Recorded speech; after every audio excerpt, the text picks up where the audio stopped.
Hello and welcome to the CTO show with Mehmet.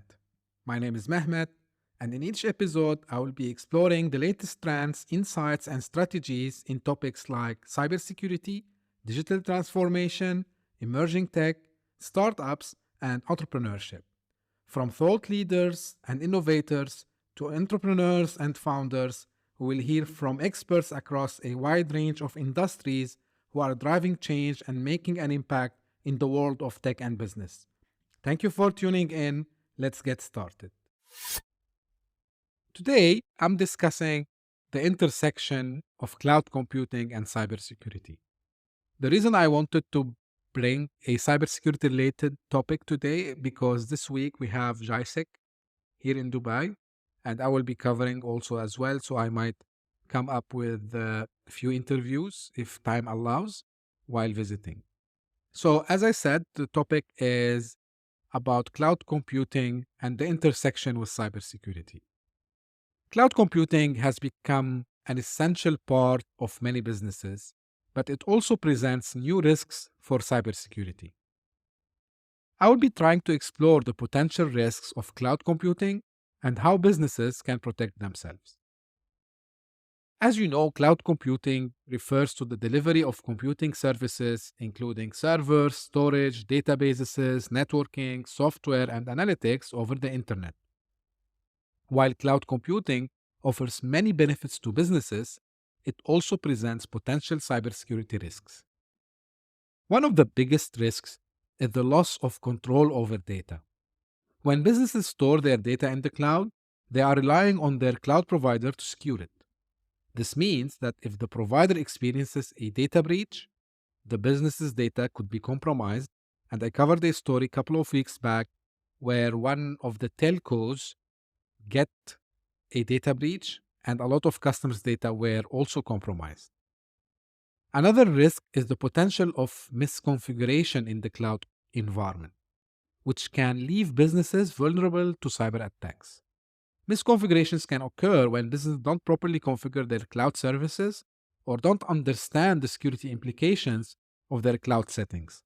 And again, a lot of stories we see in the news about data breaches is related to someone who misconfigured a storage bucket, an S3 bucket, which is the protocol for cloud storage, and left the access public to everyone.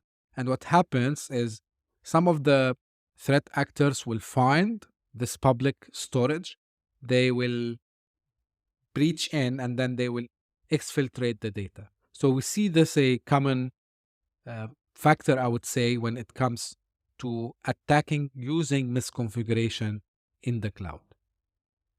To mitigate these risks, businesses should implement a multi-layered approach to cloud security. This includes using encryption to protect data, both at rest and in transit, implementing access controls to restrict access to sensitive data, and monitoring cloud infrastructure for suspicious activity. Encryption can be used to protect data before it is uploaded to the cloud, and secure protocols such as SSL or TLS should be used to protect data in transit. Access controls can be implemented through multi-factor authentication and role-based access controls. Monitoring logs and network traffic can help businesses detect cyber attacks in the early stages and take action to prevent further damage. By monitoring for unusual activity, businesses can identify and respond to threats before they cause significant harm. Cloud providers also play a critical role in cloud security. Businesses should vet their cloud providers carefully, ensuring that they have strong security control in place and understand their cloud provider security responsibilities. One of the things you can ask for your cloud providers to provide is, for example, a SOC 2 certification.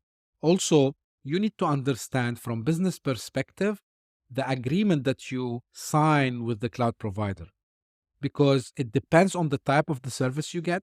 You will have different responsibilities.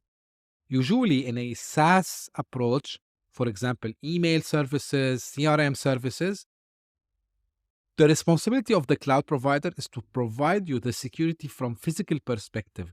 So the application is running on a physical server. So all the control over the physical server are managed by the cloud provider. But the security of the data is your responsibility because you own this data. It's very important that you understand what is the responsibility, which is up on the cloud provider, and what is the responsibility from business perspective. Finally, businesses should have a plan in place for responding to a data breach in the cloud. Of course, because everything is nowadays regulated, it should include in this plan notifying affected individuals and regulatory authorities and conducting a thorough investigation to determine the cause of the breach.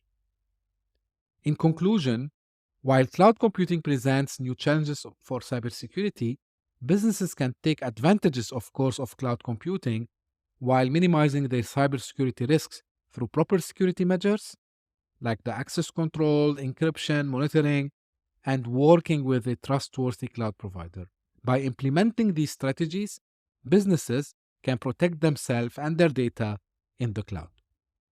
I hope you liked this topic today because it's a hot topic. Everyone is moving to the cloud. People are maybe using still a hybrid approach, but it's important to remember that moving to the cloud doesn't remove the risks. Actually, you need to put that into your consideration.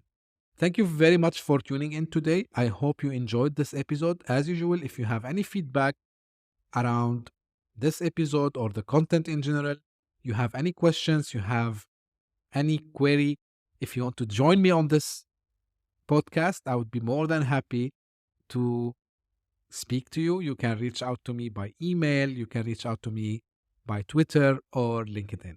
Thank you very much. And until next time, stay safe. Bye bye.